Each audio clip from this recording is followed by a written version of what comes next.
escala en París, Aida Palau. Bienvenidos a todos a este programa de Radio Francia Internacional y France 24. Hoy vamos a analizar la política y la sociedad colombianas y también latinoamericanas a través de un ángulo diferente, las pasiones y las emociones tristes, en qué medida emociones como el odio o el resentimiento han influido en nuestras sociedades. Sin estas emociones, ¿habría un orden democrático más asentado? ¿Habría menos violencia? ¿Cómo protegernos de esas emociones? Unas preguntas a las que responde nuestro invitado de hoy, Mauricio García Villegas. Muchísimas gracias por estar con nosotros y bienvenido. Muchas gracias, encantado. Bueno, García Villegas, que es doctor en Ciencias Políticas de la Universidad Católica de Lovaina, en Bélgica, y doctor honoris causa de la Escuela Normal Superior de Cachan, en Francia. Es profesor del Instituto de Estudios Políticos y Relaciones Internacionales de la Universidad Nacional de Colombia, y podríamos seguir aún, escritor y columnista. Y acaba de publicar en francés este libro que se llama Le Pays des Passions Tristes, El país de las emociones tristes, en ediciones La Casa de las Ciencias Humanas.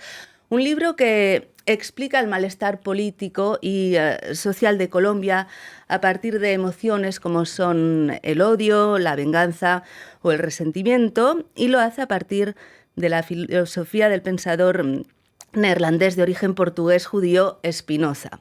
Bueno, y mi primera pregunta, Mauricio, es ¿por qué haber elegido este análisis bajo el prisma de las emociones y por qué recurrir a Spinoza? Sí, Spinoza es un filósofo del siglo XVII y tiene esta idea que es, a mi juicio, fascinante, de que a veces las emociones o ciertas emociones como el odio, la venganza, el resentimiento, la envidia, se revierten contra nosotros y nos perjudican, y terminamos siendo nosotros mismos víctimas de esas emociones. Y a mí esa idea me parece iluminante. Desde luego es una idea que no explica todo, pero ayuda a comprender muchas de las cosas que pasan en América Latina. Yo creo que buena parte de los pesares que tiene América Latina se deben a esas emociones, no tanto a las ideologías o a lo que pasa en el mundo de la política, sino lo que hay detrás del mundo de la política, detrás de los discursos. ¿Por qué cree que en Colombia hay una presencia excesiva de esas emociones tristes, y cuál sería la emoción triste que caracteriza más a Colombia? Sí, bueno, lo primero que hay que decir es que en todos los países hay emociones tristes. Yo escribí este libro, o estos dos libros, uno sobre Colombia y otro sobre América Latina, pero podría haberlo hecho sobre Francia, un país que conozco relativamente bien, o sobre los Estados Unidos, donde las emociones tristes son bastante fuertes.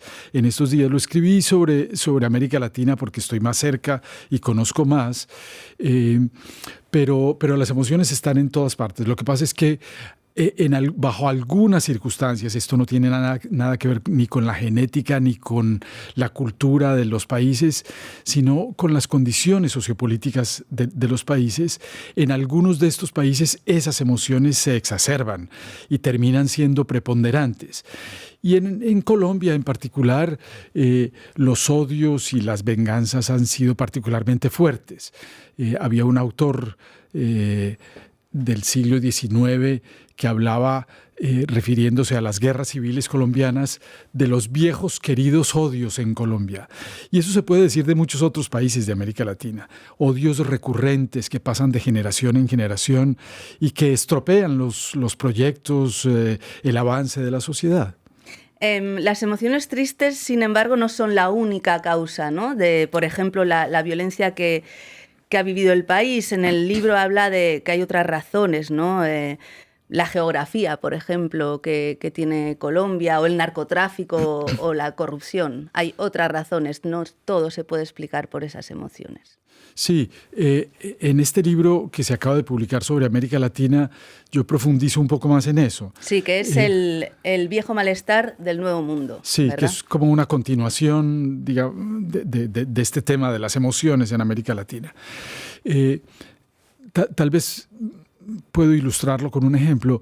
después de la independencia, en el siglo XIX, los gobiernos, los estados, fueron incapaces de controlar todo el territorio y surgieron los caudillos, que eran hacendados, a veces bandoleros, que se apoderaron de regiones y algunos de ellos llegaron a ser presidentes.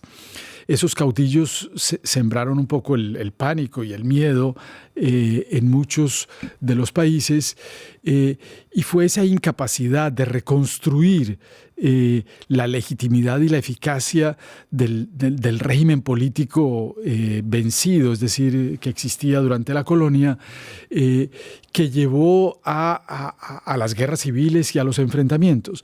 Entonces las emociones no surgen solas, surgen bajo ciertas condiciones económicas, políticas y sociales que desatan estas emociones. ¿Hay algo mal resuelto en las independencias de los países latinoamericanos? Sí, hay muchas cosas mal resueltas y yo creo que buena parte de los pesares actuales se explican por nuestra historia. No en todos los países es igual, pero en muchos de ellos lo que ocurrió fue la incapacidad desde el siglo XIX de construir regímenes políticos eficaces y legítimos al mismo tiempo.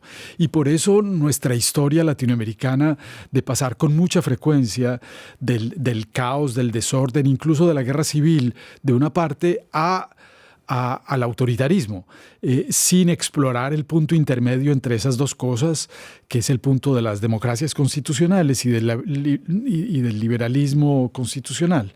Hemos tenido grandes dificultades para explorar ese punto intermedio y caemos fácilmente en uno de esos dos extremos que son el autoritarismo o el desorden. En Colombia usted dice que hay una ausencia de mito unificador. ¿Cuál podría ser para usted ese mito unificador? Pues yo creo que el mito unificador hoy en día está muy ligado al constitucionalismo y a la aceptación por parte de todos los partidos de los valores que están consagrados en la Constitución. Pero esto no ha sido fácil.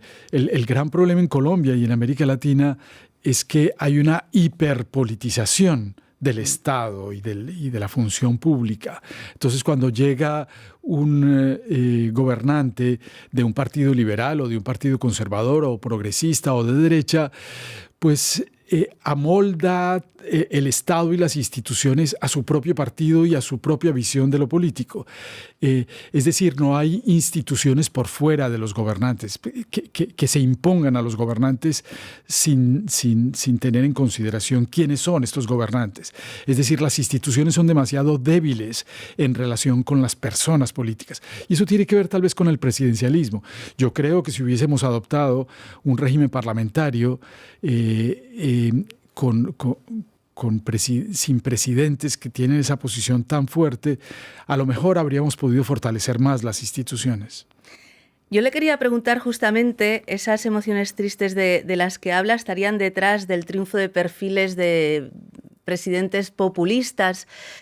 Pienso, por ejemplo, en Bukele, en El Salvador, donde la gente está muy a favor de él, que haya orden, aunque bueno, se pisoteen los derechos humanos. O Milei en Argentina. ¿Esas emociones tristes explican en parte eso? Por supuesto que lo explican, pero esto no es algo nuevo. Esto viene desde el siglo XIX. Con los caudillos de los que yo hablaba hace algún momento, empezó el populismo. Estos personajes que usted acaba de mencionar son versiones contemporáneas de los caudillos del siglo XIX. O sea que esto no es nuevo. Lo que pasa es que esto se ha acentuado con la manera como nos comunicamos hoy en día, con las redes sociales, con esta forma inmediatista, volátil y emocional que son las comunicaciones hoy en día y que han permitido que algunos de los populistas de siempre en América Latina pues lleguen más fácilmente al poder. Yo lo que creo es que necesitamos una conversación más pausada, más moderada, más lenta, más reflexiva, más democrática para poder evitar que los populistas se valgan de estas emociones a través de las redes sobre todo y lleguen al poder. En sociedades donde los sistemas democráticos están más asentados, las instituciones funcionan desde hace más tiempo, como es en Europa o en Estados Unidos, también vemos que hay esto que está imperando, ¿no?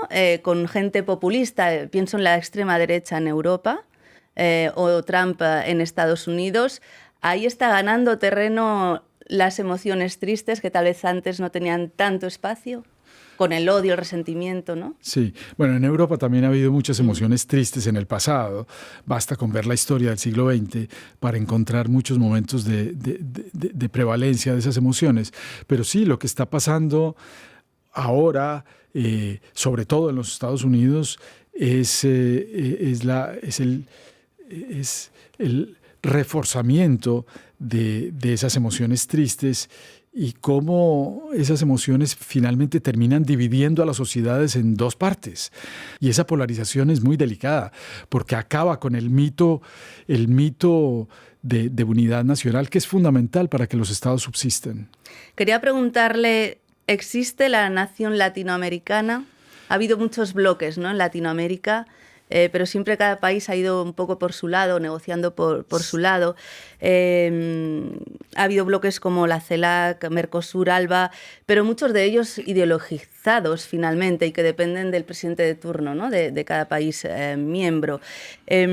¿Cómo se puede unificar América Latina? Sí, este segundo libro, que se llama El viejo malestar del nuevo mundo, que acaba de ser publicado, defiende esa vieja idea del americanismo que viene desde la segunda mitad del siglo XVIII y que fue muy importante sobre todo en el siglo XIX y en la época de la independencia.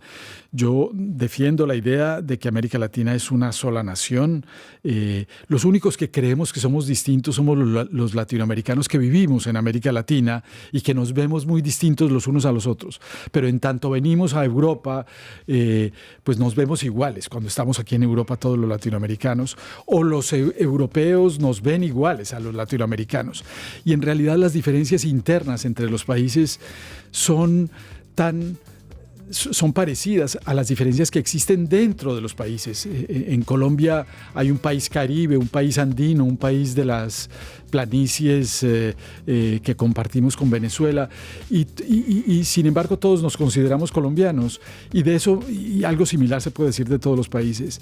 Y yo creo que rescatar a América Latina del olvido en el que se encuentra hoy en día necesita muchas cosas, pero sobre todo necesita unidad latinoamericana y yo creo que hay que rescatar esa idea. Entonces este libro desarrolla un poco eso.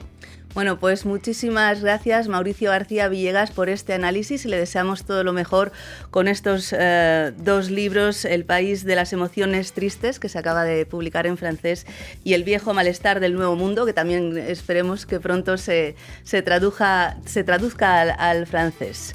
Muchas gracias. Muchas gracias a todos ustedes por habernos acompañado. Ya saben que también nos pueden seguir por internet en rfimundo.com y en france24.com. Hasta pronto.